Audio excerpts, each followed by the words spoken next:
All praises to the Most High God of Abraham, Isaac, and Jacob. And peace to everyone joining me on this program. This is a Fountain of Israel's Bible Studies program. And as always, it's an honor for me to stand before you on the Lord's holy Sabbath day.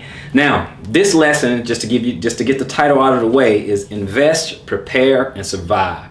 Invest, prepare, and survive. Now, we're going to be talking about a couple of things here. We're going to be talking about seeking wise counsel. We're going to be talking about planning ahead. We're going to be talking about building community, and saving and investing, okay? And then you have a little bit of a warning and some encouragement at the end. This is probably going to be a two-part lesson. But at the outset, I just want to give something of maybe like a public service announcement, right? There's a movement in the Hebrew Israelite community, and it's been a movement for a while, where people want to live in community. And there's nothing wrong with that. I think it's a beautiful thing. I think it's great. I think it's wonderful. And some people are seeking refuge. They want to separate themselves from the outside world. They want to go out into the world. They want to work, make an income, take care of their families and things like that, and then be able to come home to a community of like-minded individuals.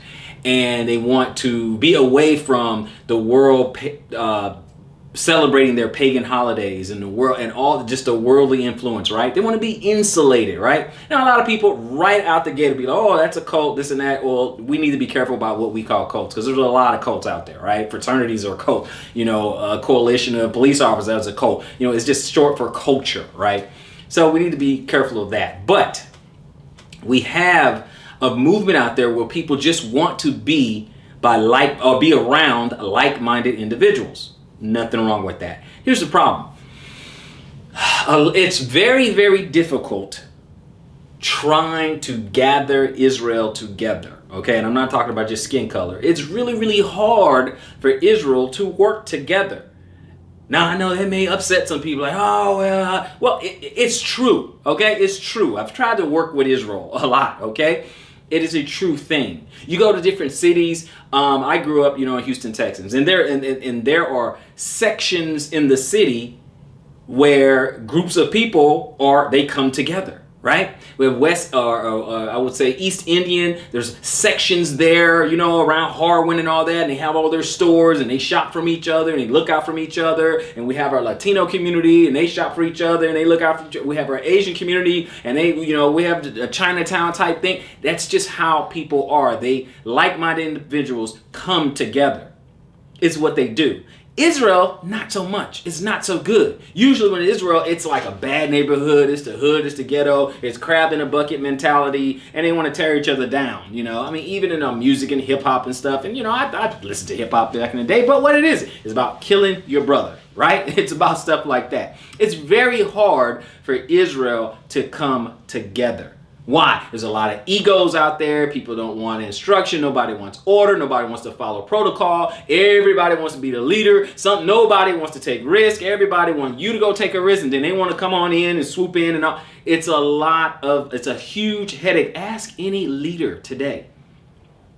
Ask community leaders today, if you know any. If you know any community leaders today, you ask them how hard it is. It's like herding cats, okay? It's very, very difficult, okay?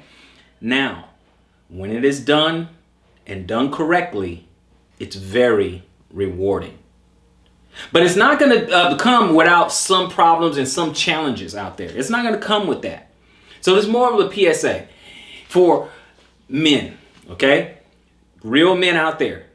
If there are men out there who are serious and they want to build something, they want to build a household, okay? They want to get their family out of heavily populated cities and things like that. And they want to build a community, okay? I want you to email the description. It's in the description box below. I want you to email me, say that you're interested, you want to build community, you want to come out of the city, things like that. Men, real men who are willing to work, right? Willing to work, willing to put their backbone into it, willing to put their skills, knowledge, and resources, right? Okay, put all that together. And no, I'm not about to ask you to send me money. So don't even worry about that. I'm not about to ask you to send me money. But I will tell you that it will take money to buy land, and it will take money to get building materials and build things. It will take money and effort to do all those things. Okay, so there will be that. Okay, but I'm not about to say, hey, send me your money. I'm not going to do that. Okay. but it's going to take some effort there. Okay. I'm not asking for money or anything so that it just goes into my pocket or anything like that. No, we're trying to build land, trying to build a community. Okay, women. What does it say in the scripture? Look out for the widows and the orphans and all that. So, women, sisters, you're widow. You have single mothers with children, things like that. You want to come into a community, live on a land, live set apart, that type of thing. Send email, okay? That's in the description box, okay? All right? Looking out for the elderly, things like that. All those things. It's going to take a lot of effort, a lot of hard work, and it's going to take some planning. It's going to take people being able to work together and people who are serious. Now, I already know, okay? I've been down certain roads, right? I already know some people are going to wash out. Some people are going to talk a good game, and then they're going to wash out, okay? They're not going to do it, okay? It's a culling, right? It's weeding out. Okay, it's going to be a lot of that, a lot of weeding out, okay? But for those who are serious, okay, it's talking about bringing in a structure. There's got to be a vetting process. There's got to be a counsel, okay? And what I mean is just setting, different people in different positions, have different responsibilities, and coming together to come up with things that benefits a community as a whole. There's a number of different ways you can make a community, right? You can go ahead and have a community, and one guy buys the land, buys himself 100 acres or something like that. He builds, he's the head of that community. He builds different homes and everything. You go on and you go live with him and he does that and that's it, right? Or you can, brethren can come together, right? You can get 5 brethren who come together, buy 100 acres, then legally subdivide it, 20 acres apiece. And then you start building from there, right? There's a number, or you can have brethren who come together who just live in close proximity to one another. Just close proximity. There's pros and cons to all that. There's a number of different ways to get it done. The thing is, do you really want to get it done? Right? Some people have, large families and things. They're going to need some room, right? They're going to need, and there's nothing wrong with that. Nothing wrong with that. The question is, are we serious? Do we really, really want to get this done? Do you see the day coming? Do you see dangers? Do you see the wickedness? Do you see things out there? Are you going to go at it alone? Do you want brethren, people who got your back, iron sharpens iron? Do you want that? Do you want the resources of the whole, knowing that the many of us is better than just the one, right? Many better than one when it comes of time for times of distress, right? You want 5, 10, 20, 30, 50 brothers having your back and you have theirs in times of distress. That's up to you. Or you can go alone. Now, if you have the disposition to where you can't be around people, you don't like people like that, you want to do it yourself, okay, then do that. Don't go into a community and be a cancer and disrupt everything, right? Don't do that. If you know yourself, don't do that. Now, I do know this coming from people who actually live in a community, right? They already say that, hey, living in a community will test you. It will test you. All the little demons, all those spirits that are in you are going to come out and going to come to the surface. Okay, it's going to come to the surface. Your selfishness and your greed will come to the surface. You got eyes on you. People are going to see, your shortcomings. Okay, it's important for us to know who labors among us. Okay, you may break bread with one another and stuff. You're going to see all your flaws are going to be there. Okay, to be seen. You can only pretend for so long. We can only put up a front for so long. Okay. Let's see what happens. Now, if you know you're someone who you don't want to have, and I'm not saying we judge one another. If somebody is repentant because someone made a mistake, okay, there's no point of shaming them or anything like that. You help them, you encourage them, you turn them around, you show them the right way, you tell them the right way, and then you watch them walk in the right way, right? We all make a little mistakes. We're all trying to sharpen one another, get each other sharp, get each other back on this right path. But if you're someone who don't want your faith in your heart tested, then you should not be in a community. So with that, we're going to go ahead and get into the lesson. But those men, you want to build something else. You want to expand your family. A lot of things are going to be tested in you.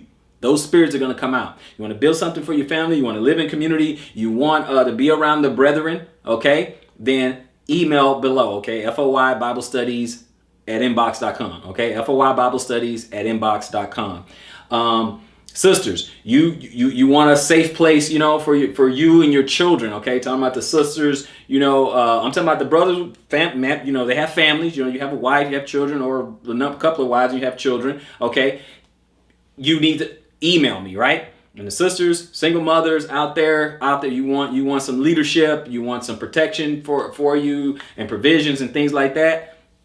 Email foyibiblestudies.com, and then let's talk. Let's get the conversation going, right? Let's get this conversation going. Let's see who's for real, and let's see who's really going to be about trying to live set apart. Okay, so you email that. All these things are going to test you. Okay, all those things. All right. You have there's a lot of different ideas that a lot of things we can talk about, right? We'll set up a Zoom call or something and really just get on the line and really start talking, right? I'll see if we can get a couple of people at one time. Boom, we'll get on the Zoom and we'll start talking and hashing it out, talking about different lands and things like that, and we'll just go from there. So with that, let's just go ahead and get into the lesson. And one of the things we do understand is that we know Israel dwelt with each other, right? Before they were scattered everywhere, but they dwelt with one another. Okay, so that part, that's not debatable. Okay, they dwelt with one another. So let's go ahead and look at, investing, preparing, surviving, right? Investing, preparing, surviving. Okay, so we're gonna start at Proverbs 15. Proverbs 15 and 22. Proverbs 15, let's see here, 1 verse and 22. And it says, without counsel, purposes are disappointed, but in a multitude of counselors, they are established, which is what we're going to do. We're going to get on a Zoom, and we're gonna come together, and we're gonna see where people's strengths are, their strengths and weaknesses, where their knowledge is. Right? It doesn't mean you got to be an expert in everything. Leave your ego at the door. If you don't know how to work on a tractor and a skid steer and all that other stuff, okay, don't pretend. Okay, if you don't know, you don't know. That's fine. Whatever. All right. You do know about some farming and gardening and all that other stuff. Okay, great. That type of thing. Just where you are, okay, in the process. And we're going to get some counseling and see what's going on, right? Places, we need to look at certain places and things like that, right? And this is just for those who are interested in living in community, right? That's what this lesson is all about, just living in community, right? But first and foremost, we need to plan, right? So it says, without counsel, purposes are disappointed, but in a multitude of counselors, they are established. Yes. So we can even plan a trip to go to some other community to learn, right? We can go to different workshops on how to build. We plan, we go together and say, okay, boom, let's go to this workshop so we can learn how to build this or do that. Go to another community and see what systems they got in there. And we all go, we take notes. It don't take 1 million of us, 3, 4, 5 of us, okay? We go and learn. And then we come back and we use best practices on our community, right? So let's go over to Proverbs 19 and verse 2. Proverbs 19 and verse 2. It says also that the soul be without knowledge, it is not good. And he that hastens with his feet sinneth. All right. Here's the thing. We want to get that knowledge, and we don't want to move too fast with our feet. And what I mean is that if you already got some communities out there that's gone before you, they've already made a lot of mistakes, right? And I'm saying that in a good way. They made mistakes so that you go out there and you don't have to make mistakes. Now, again, with this lesson, you don't have to say, oh, I'm going to go with the Fountain of Israel and go into their community. You don't have to do that. You may want to go on your own. You might want to start your own. Hey, God bless. You can do that. No problem. But what I'm saying is that you go and get counsel from those who went before you. Okay? Now, if you guys know of a few communities that got their stuff together, please put it in the comment section below. I mean, obviously we know one of the largest ones, Straightway, they're out there, they're doing their thing. And then obviously some people have issue with Straightway and some of you don't. I don't know. I'm not here to debate that. Okay. I'm not here to debate that. But if you know some other communities, okay, besides Straightway, hey, put it in the comment section below and say, hey, these guys over here, they're doing it right. They, I like how they're doing it. They have a good model. They got a good system, and all that. Hey, let's see. Let's see, okay? Put it in the comment section down below, and maybe we go check them out, okay? So let's do it. We got to be about, our action. We get our counsel. We put our plans out there. We put them before the Lord. We hash it out, and let's move on it. Okay, let's move on it. Proverbs 12 and 15. Okay, let's go to Proverbs 12 and 15. It says, the way of the fool is right in his own eyes, but he that hearkeneth unto counsel is wise. And so that's what we're going to do. We're going to hearken unto counsel. That's what we're going to do. We're going to hearken unto counsel, and we're going to go seek those who went before us. And we're going to go ahead and we're going to take notes. So that's what we're going to do. All right. So let's go. Proverbs, because we're still talking about counsel. This is how important it is. Proverbs 28. This, my friend, is how important it really is. So 28 and verse 26.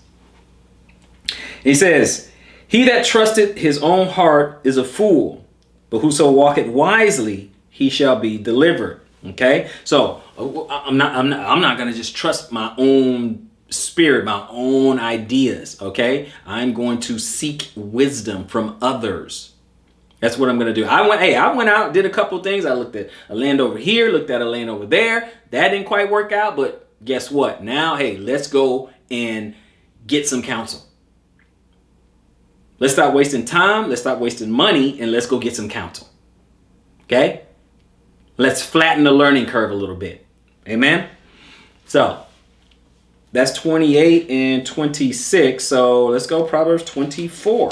Let's look at 24 in one verse, and then we'll move on to planning ahead. So, Proverbs 24 and verse 6 reads, for by wise counsel thou shalt make thy war, and in multitude of counselors there is safety. Okay? In a multitude of counselors there is safety. So yeah, let's go to a couple of different communities, if at all possible.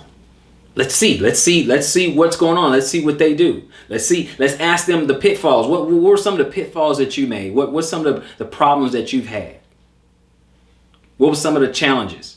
If you had to do it all over again, what would you do differently? Let's ask some penetrating questions so that we can gain insight. That's what you want to do. Now, again, if you don't want to live in community, that's fine. I'm not saying, oh, you're sinning if you don't live in community. I'm not saying that. I'm just saying if you desire to do so, then let's figure this thing out. Let's get to work. Okay? So let's go ahead and go. Now we're going to move into, planning ahead. We're in Proverbs. Let's go to 13 and verse 16. Okay? 13 and verse 16. It says, every prudent man dealing with knowledge, but a fool layeth open his folly. Okay? So we want to deal with knowledge. So what we want to do is we want to go ahead and plan ahead so that we have a better chance of success. Right? Planning ahead so we have a better chance of success. Now look, there's a principle in that over in the Gospels in Luke. Okay? There is a principle there. Luke 14.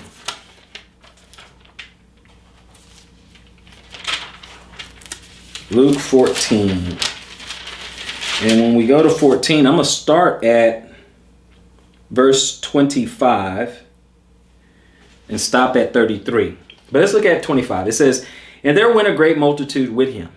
And he turned and he said unto them, if any man come to me and hate not his father and mother and wife and children and brethren and sisters, yea, and his own life also, he cannot be my disciple. Now let's stop for a second. You thinking about, you may want to go to community and stuff like that. And people want to talk about you. People got something, hey, they talking about you already, okay? And people want to talk about you and everything. And if you think their opinion, okay, this is kind of a part of that, if you love them more than you love me, right? If you think, hey, Most High is calling me to come out of her, my people, and live separate. I want to live separate, right? And I want to be set apart, but my mama, my daddy, my wife, my cousin, my son's daughter, my adult children, whatever, is going to think that I'm crazy or I'm in some kind of cult or something. Look, if you're in the truth, they already think you're in a cult. So that ship has sailed, okay? That ship is sailed. You trying to live set apart and you trying to keep these laws, statutes, and commandments or whatever, you already in a cult, okay? Forget that, okay? That's over, okay? But if you love their opinion more than them, right? Because maybe they won't go, maybe they won't do it and all that. Okay, if you love that, then you're not fit to be his disciple. You're not fit if you don't want to walk in that path. Then you're not fit to be his disciple, right? In 27, he said, and whosoever does not bear his cross, you're going to have to deal with something. And come after me, cannot be my disciple. You are going to have to deal with something. You're going to deal with some persecution, some trials, some tribulations, people looking at you crazy, the loss of some family and some friends. If you're not willing to bear that cross, you're not worthy of being his disciple. Okay? For which of you, intending to build a tower, sitteth not down first and counteth the cost, whether he have sufficient to finish it? Okay, or you want to start this journey, make sure you have the testicular fortitude to see this thing to the end. Make sure you have the courage and the conviction to see this through the end. Don't do it if you don't think you can finish. You have got to have the courage of your convictions. See, with Israel, with us, sometimes we can talk a good game and it don't amount to nothing. It doesn't amount to anything. It's what we do, right? So let's keep that in mind. Make sure you can finish this to the end, right? Lest haply, after he had laid the foundation and is not able to finish it, all that behold it began to mock him, saying, this man began to build and was not able to finish. Okay? So it just says, see, you see? Oh, he said he was going to go and buy some land and live set apart. Or they said they're going to do it, and nothing happened. And nothing happened. Look at him. It's a huge sacrifice. I've heard some of the testimonies of some people who what they had to sacrifice to live in community. And now they're reaping the rewards. But it took a lot.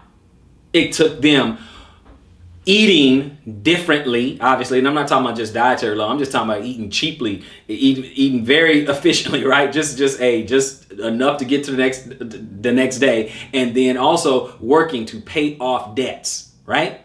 Pay off debts, freeing themselves. So, brothers, you have some debts or whatever, just be out. Hey, I got a couple of debts I need to take care of. Hey, I got debts I got to take care of, right? So you have some of this stuff that you still working on. Okay, then that's fine. But it's a sacrifice. It's paying off those debts bit by bit by bit by bit.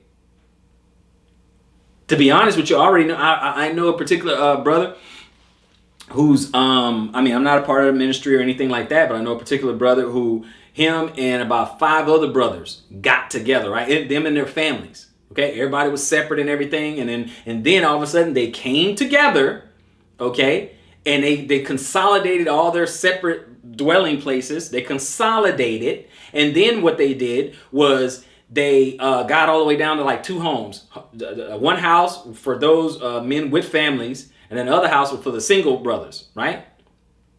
So you have the family house and then you have the single brothers house or whatever, and they worked together, and everybody paid off all their debts. Paid off all their debts, right? Took them about a year, 2 years. 2 years, everybody paid off all their debts because all their money went towards their debts, right? They consolidated all those houses and all that stuff, paid off their cars and all that stuff. And then they went out and bought 90 acres, cash. And they're on that land right now. 90 acres cash. Think about 2 years, something like that, to get it all done. That's a huge sacrifice. If you're not willing to sacrifice the way they sacrifice, then you're not worthy of having what they have. And a couple of homes are on there right now. They got a couple of homes right now. Then you got some other people, they're sacrificing. They're over there. They're living in some tents. You know, the ones who came a little bit later, they're over there. They're living in tents and stuff, but they're making it happen. They got gardens and all that stuff going right now. Right now. So if you're not willing to make that type of sacrifice, then you're not going to have what they have. You're not going to have it. I'm not worthy of it if I'm not willing to make that type of sacrifice, right? I'm not worthy of it. Let's keep going. Okay. And it says 31, he said, or what king going to make war against another king sitteth not down first and consulteth whether he be able with 10,000 to meet him that committed against him with 20,000, that cometh against him with 20,000. Or else, while the other is yet a great way off, he sent an ambassage and desired conditions of peace. He said, basically an ambassador, he's like, he's not ready. He's like, man, I got 10,000 soldiers. They not ready. My enemy, he has 20,000 soldiers and they're ready. Now I'm gonna go ahead and send an ambassador over there because I don't want no smoke. I don't want that. I'm not ready. I don't want no smoke. Because he consulted. He said, what king gonna do that? He gonna consult. He need to consult his captains and generals and stuff like that. Okay, what's our situation look like? What are our chances of victory? How can we win this? And if you don't consult that, if you don't sit down and talk about it and strategize, you're going to be in some big trouble. Okay, and he says, so likewise, whosoever he be of you that forsaketh not all that he has, he cannot be my disciple. So which one of you? You got way too much stuff right now? You got way too much stuff you're trying to hold on to in the world, or which one is calling you? And again, don't think, oh, I'm just trying to convince you that, hey, you have to go into community. No, you don't have to. But I'm just saying, if you've been thinking about it, then obviously this message is for you. Because this is like, I don't talk a lot about it, right? At least not on this channel. I don't speak a lot about it. But if you've been thinking about it, then obviously the message is for you. Check the description box. You want to email. Check the description box if you're serious. Serious men with families. I mean, you can be a single brother too. Serious men with families, single brother, and the single sisters or the sisters with children. Email. Check the description box below. Let's continue. I am in Luke's. Let's go to Proverbs 16:9. Okay, still talking about planning ahead. I just want to drive this home. Very important. Planning ahead. 16:9.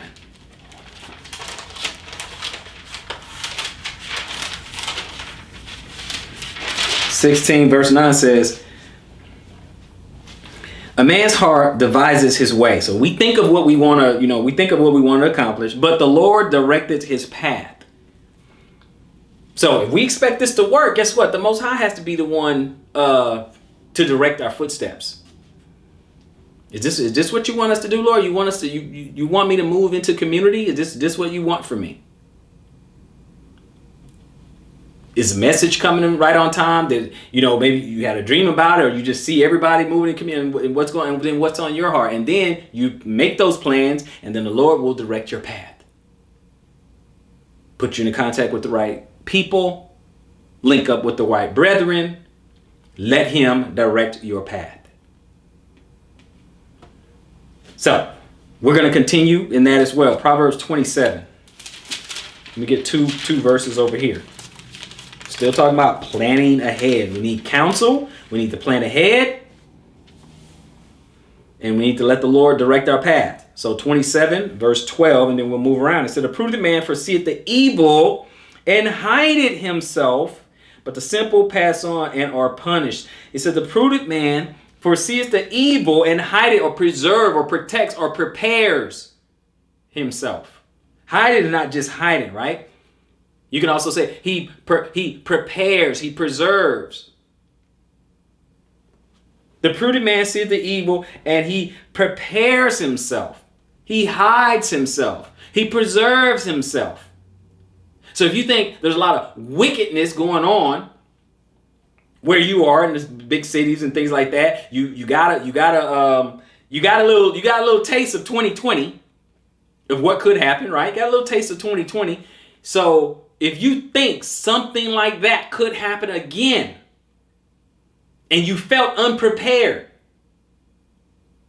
what about now? You made it out of that one. Test number 1. You made it out of that one. What about the next one? What are you going to do? What are you going to do? You remember the grocery stores and the shortages and things like you remember all that? Oh, well, it wasn't that bad. I mean, it was all right. Okay. Okay. Then no problem. But for those who are unprepared, think, hey, man, it can get a whole lot worse. I think I want to be, it's by the grace of God, I made it out of that okay. But I want to be better than okay should something like that happen again. Not even miss a beat, not even skip a beat. It's up to you, brothers and sisters. It's up to you. I'm not trying to scare you. I'm trying to wake you up. You don't have to be scared. You just got to be awake. Let's go to verse 23.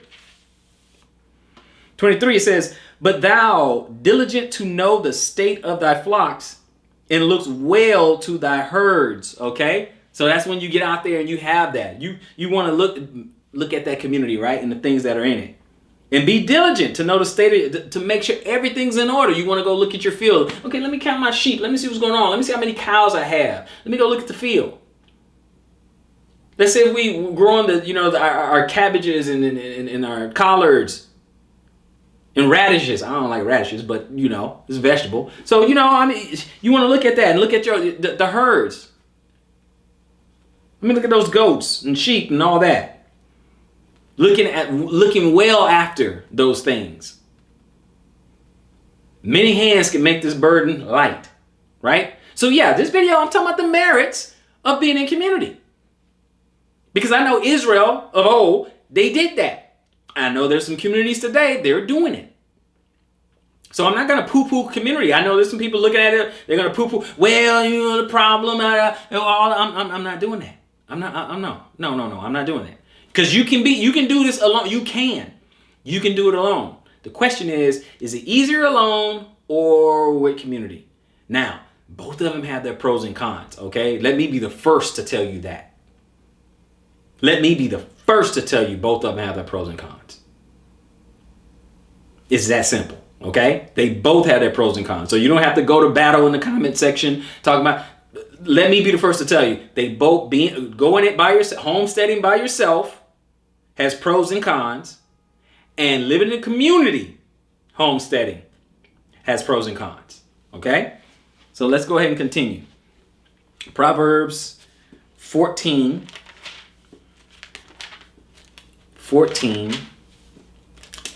and 29. And then we'll get to the whole building community and things like that. We will. 14 and 29. We'll get to that.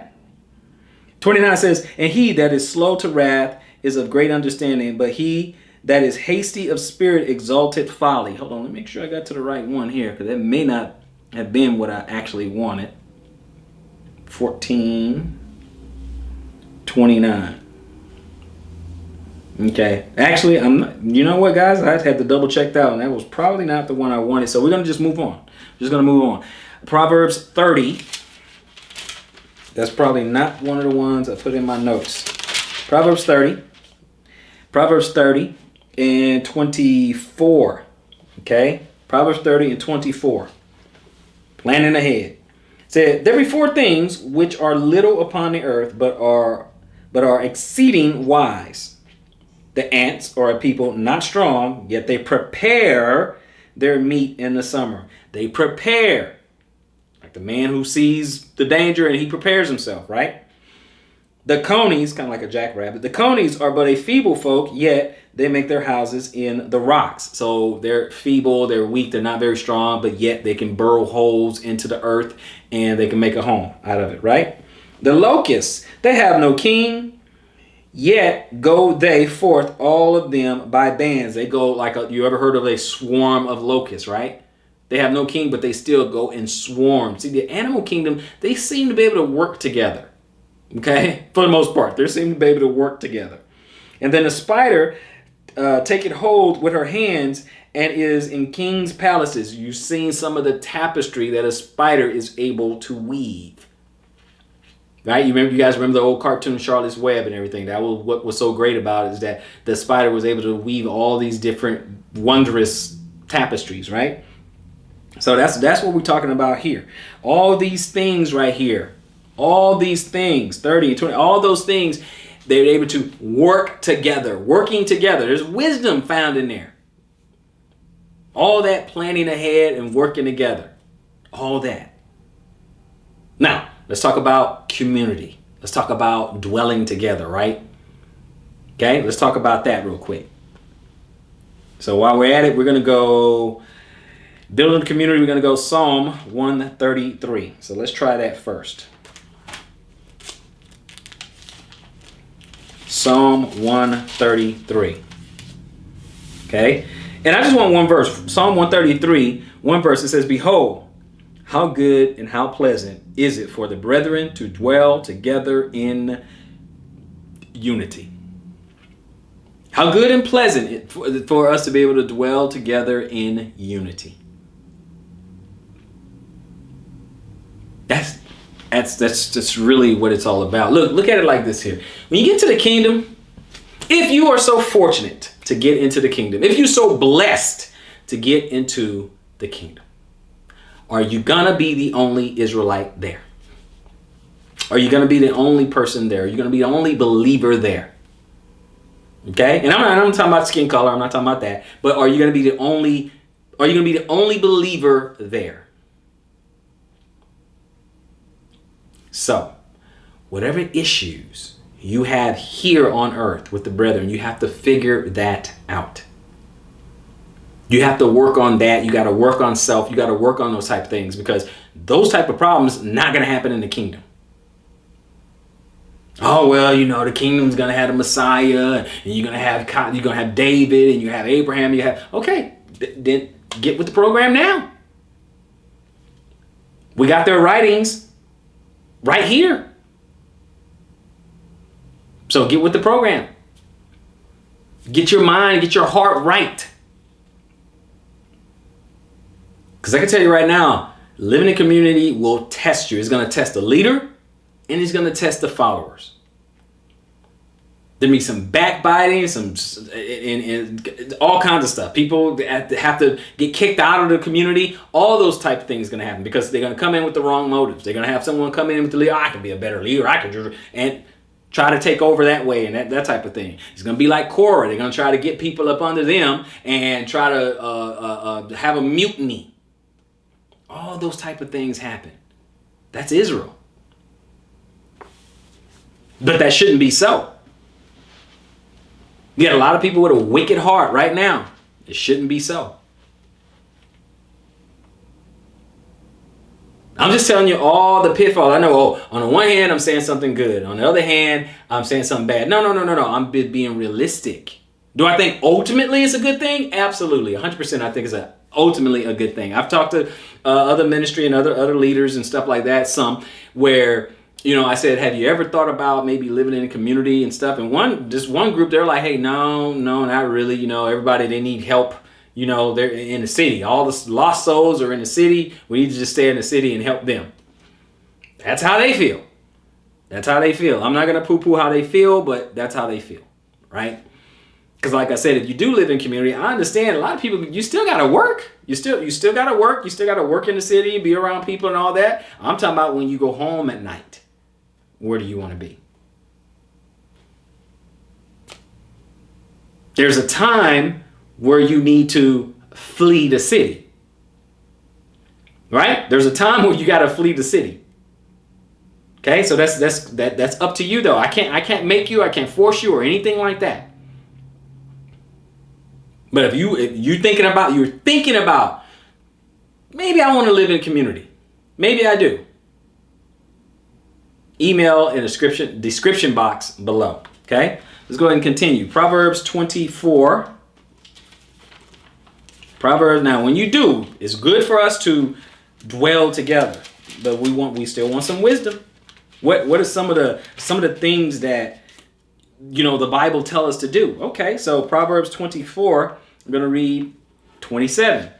It says, prepare thy work without, and make it fit for thyself in the field, and afterwards build thine house. Now, let's see this in plain English. It says, prepare Repair your work, your gardens, your fields, and everything on the outside of your house. Everything that's out. You get to your land, start setting up everywhere where your garden is going to be. Start getting that ready, getting the land ready, setting up your gardens. If you, as some people have, cement blocks, and some people have the raised beds and things like that. Start building those things. Start building those, right? Prepare thy work without, and make it fit for thyself in the field. Make your fields ready. Dress those. Why? Because it takes time to grow food. It's not the microwave, right? It takes time to grow food. Now, when you first start, you have preps, right? You're gonna have a bunch of preps and build yourself a little storehouse for your preps and stuff, and have enough preps for when your food start growing and all. You see what I'm saying? Okay, it takes a little while for food to grow, and then afterwards, build thine house. That's wisdom. That's from Proverbs. That's wisdom. That's why you see some people go out, they'll go live out in their land, and they'll go out in a trailer, a camper, a tent, or something like that, and they start building on their fields and stuff. They say, okay, I need this food to start growing, right? And then have like a little storehouse somewhere to, preserve their food. But they like, okay, I need this food to start growing and stuff like that. Then I'm gonna go ahead and build my land, build my shelter, right? And so some people, they do it that way because one, they want their land to be paid off so no one can come and just take it from them. They want, when they start building their homes from scratch, from the ground up, okay, it's mortgage free. This is the thing that we're talking about. Is when you get these brethren together, and each brother have some type of specialty. Some people can lay block and all that. Some people are electricians. Some people are plumbers. You get the idea, and you work together. How fast can you build a home? You get the materials, and you got 20 brothers out there, knowing what they're doing, and you got 20 brothers out there building your home. Then the same 20 brothers build another brother's home. Then the same 20 brothers build another brother's home. How fast can you get these homes thrown up? Let that sink in. Let that sink in. Okay, so that's what it says there. We're going to go to Isaiah 28. It's not all Proverbs. It's a lot, but it's not all Proverbs. Let's go to Isaiah chapter 28. So you got out there, you're preparing your fields, preparing that, and then start building your home after that. But 28, we're going to read 24 to 26. 24 to 26. 24 says this: Doth the plowman plow all day to sow? Does he open and break the clods of his ground? Okay, so remember when you're you need to aerate your ground, basically tilling the ground to turn over the dirt and everything, right? Get the minerals and the nutrients and stuff, get that going, get the oxygenation and all that. Okay, it says, does he open and break the clods of his ground? When he has made plain the face thereof, talking about the ground and stuff, does he not cast abroad the fitches? Okay, and these are seeds and stuff like black cumin, right? Like black cumin, and scatter the cumin, and it's the common cumin, and cast in the principal wheat, and the appointed barley, and the rye in their place. Okay, so he's talking about different grains, different grains and spices and things like that, right? He does all those things. We were an agricultural people. We were an agricultural people. Your wealth was measured. We're going to get in that in the investing part of it. But your wealth was measured by what? Your flocks, the people in your household, your children. Then you could throw in, gold and silver and stuff like that. But everything was accounted, right? Look at Job. Job was very, very wealthy. He was pretty good. Then everything taken away. And then everything gave back him, 7 tenfold. They gave it to him a lot. He was even richer. And what was it? Children, wealth. Children, wealth. Okay, that's why a lot of them, they had multiple wives and they had a lot of children, right? So you had your wealth. You had your land. You had servants in your household. Then what you had in your field, your herds and your flock. Abraham, he had a lot of herds, flocks. That's how your wealth was measured back then. Okay, you can do the same thing. At the end of the day, calamity strikes. What is that you're gonna need? You're going to need those things. I'm going to need money. You're going to need the money for something. You're not going to eat the money, right? You're not going to cover yourself in the money, right? You need shelter, food, water, clothes on your back, a lot of tools. And then you may need the brethren to help you. You defend your home, you do pretty good. Now, don't get me wrong. You might be a man and you have 8, 9, 10, 15 sons. You guys can probably defend your home and your property pretty well. You got enough. But if you don't have that, now again, I'm not trying to, violence or anything. I'm not saying that, okay? We want peace. Ultimately, you want peace. That's it. Don't bother anybody, and you pray no one bothers you, right? That's what we want. That's what you're looking for. Just peace. That's it. Okay? I'm giving an example, right? I'm giving an example, disaster strikes. That's what I'm saying. Just giving an example, right? So, Proverbs 12. Go back to Proverbs 12.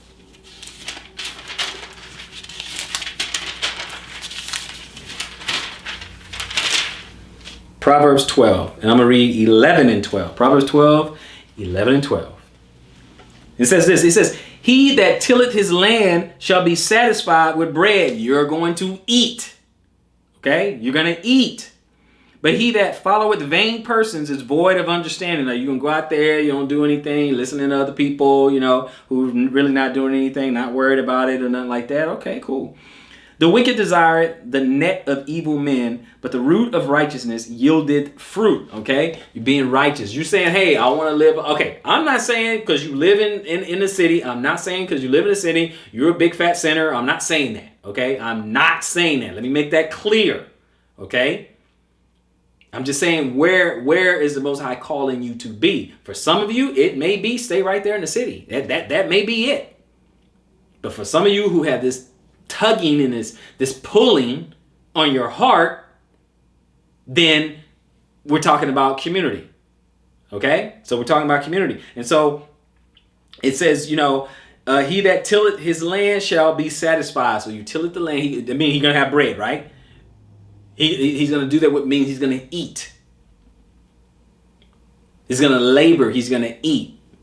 And I'm not saying every guy has to be the blue collar guy, okay? I'm not the typical blue collar guy, right? I didn't work on a construction site, and I know welding, and I know carpentry and all that. I'm not that guy either, right? I'm not saying you have to be a typical blue collar guy, but I am saying some skills are helpful. I am saying that you may want to put your hand to the plow, okay? I am saying that, okay? So, this is what I'm saying. This type of stuff, you're going to get back to. The old ways can preserve you. The old ways can help you. How many times have you guys been in certain situations or seen certain situations, right? And you look back, you're like, man, they had, those who read your Bible, you read it's like, man, they had it right on that one. The old ways. They work. Because all this stuff can go away. All this modern stuff can go away at any time. And the old ways can preserve you. Right now we have to race and we have to keep up with the Joneses and all that and all. But at the end of the day, what is that? What are you going to need at the end of the day? You're going to need shelter. You're going to need food, clothing, provisions, and the brethren. And of course, the Most High above all. So you tell me where we stand, okay? So that's Proverbs, that's 11 and 12. We're going to go ahead and move on to Jeremiah 29. Jeremiah 29, okay? We're Jeremiah 29, and I want to get verses 1 through 7, okay? So we are in the land of our captivity, right? Because Jeremiah is talking about they're in the land of captivity, about to go off to Babylon and all this other stuff. And what did the Most High say? You believe we're Israel? You believe we are in the land of our captivity, right? So let's read this, okay? And he said in Jeremiah 29, verse 1, he said, now these are the words of the letter that Jeremiah the prophet sent from Jerusalem unto the residue of the elders which were carried away captive, and to the priests, and to the prophets, and to all the people whom Nebuchadnezzar had carried away captive from Jerusalem to Babylon. Now look who he's talking to. Now Jeremiah didn't get captured, right? But he's writing a letter to whom? He's talking to the priests, all the captives, and the priests and the prophets, okay, and all the people that Nebuchadnezzar carried away captive into Babylon. This is who he's talking to, and this is what he told them to do. After that, Jeconiah the king and the queen and the eunuchs and the princes of Judah and Jerusalem and the carpenters and the smiths were departed from Jerusalem. Look who went in there. Carpenters and the smiths and the kings and queens. All these people went into captivity, right? So this is who he's talking to. And by the hand of Elisha, the son of Shaphan, and Gemariah, son of Elkanah, in whom Zedekiah, king of Judah, sent unto Babylon to Nebuchadnezzar, king of Babylon, saying, Thus said the Lord of hosts, the God of Israel, unto all that are carried away captive, whom I have caused to be carried away from Jerusalem unto Babylon. Look what he says in 5. Build ye houses and dwell in them, and plant gardens, and eat the fruit of them.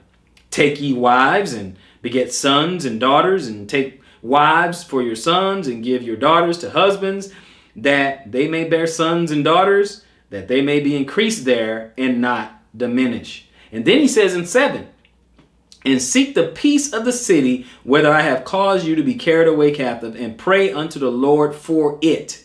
For in the peace thereof shall ye have peace. So we are in the land of our captives, and what did he tell us to do? He said, build houses, get yourself some wives, plant gardens, okay? Marry your sons off with daughters, and marry your daughters off so they can get husbands, so they can have children, so that you can increase in the land. Yes, in context, we're talking about Babylon. I get it. But symbolically, we're talking about, hey, we're in the land of our captives right now, right? Have not some of us build houses and plant gardens and stuff? Have not some of us had children, and our children have had children? History doesn't repeat itself, but it rhymes. Have we not done that? So yeah, we are in the land of our captivity, but we should be doing the same thing. Building our houses, building our gardens, having children, and our children having children, and trying to live as set apart and holy as we can, and seeking the peace of the city. You mean seek peace in the land of our captivity? He said that he just said that for Babylon. You're trying to get the peace of the city. You don't want, the government all on your back all the time, 24/7.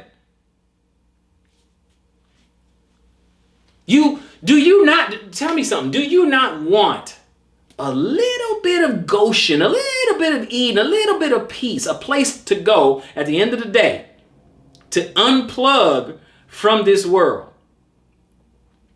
To go somewhere where it's just like, I just need peace in my home. I just need some relaxation. I'm done with all that. And come home to peace. Come home to a submissive, meek, mild wife taking care of the children. Hot meal. You're a hardworking, strong husband. Good leader. Because you have to set up your own peace. You have to protect your peace. You have to set it up, and you got to protect your peace. You got to set that up. It's all about the decisions and choices that you make. It's up to you to set that up.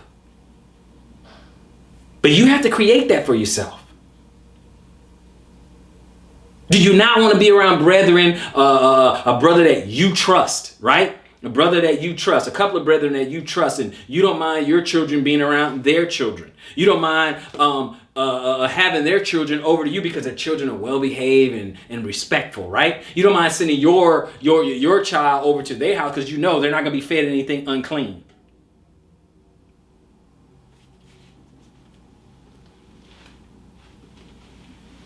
Come on, brothers and sisters. It's at least something to think about, right? It's a point to ponder, right? All right. Let's continue. 7 and 28. He repeated it again. He said in Jeremiah with 29:28, he says, "For therefore he sent unto us in Babylon, saying, This captivity is long. Build ye houses and dwell in them, and plant gardens and eat the fruit of them." So he said, "Hey, we in for a long." How long we been in America? How long we been in America? This captivity is long, isn't it? Plant gardens, build houses. Establish yourself.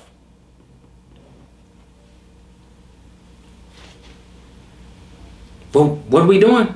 Brothers and sisters, what are we doing? Okay?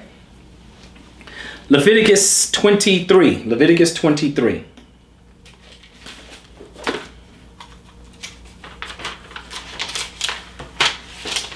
Leviticus 23, just one verse, which would be 22. Verse 22. And he says, now this is like we're in community, right? And he said, "And when ye reap the harvest of your land, thou shalt not make clean riddance of the corners of thy field when thou reapest," meaning when you go collect and harvest your stuff, right?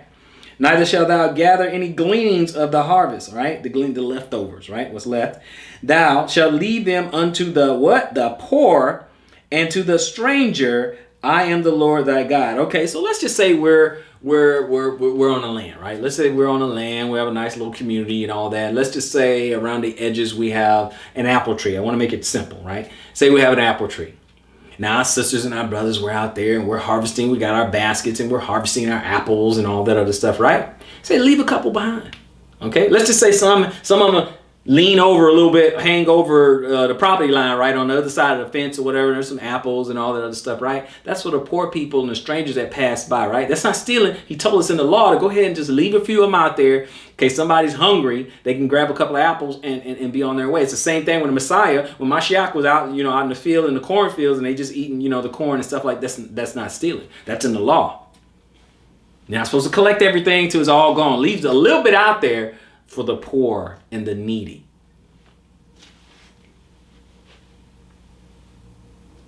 This is community. This is community. This is community. This is what we're talking about.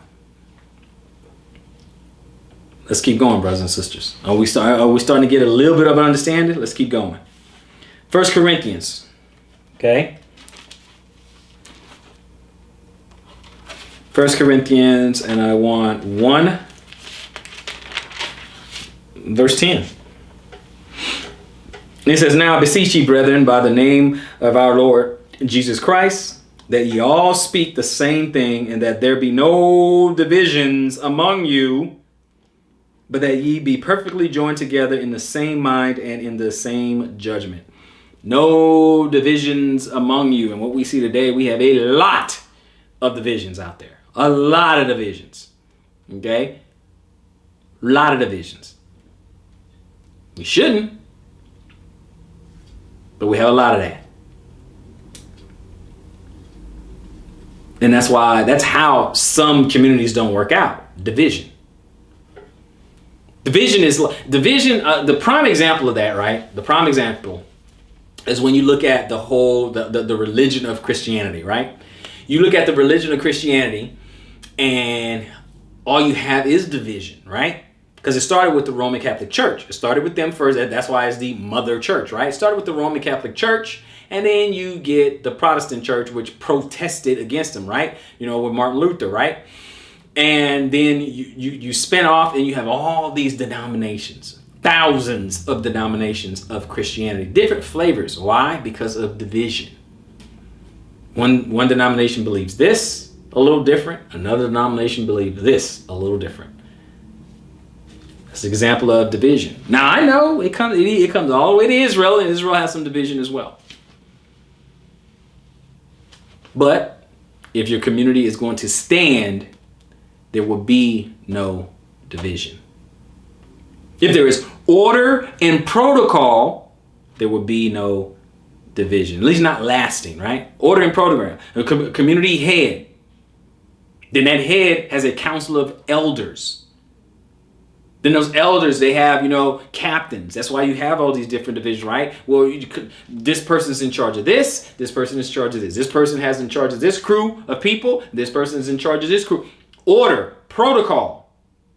Because the same thing's going to be in the kingdom. He even told the parable. Well, okay, you go be and have dominion over 10 cities, and you go over there and you're going to have dominion over 5 cities, and so on and so. There's going to be order and protocol. We already talked about that in other lessons. We already have that. You got the Messiah. You got the Father. You got the Messiah. You got 24 elders. You got 144,000. You got David going to be raised up. You got the disciples sitting on 12 thrones. You got nothing but order, protocol. And this Bible is supposed to be our example, is it not?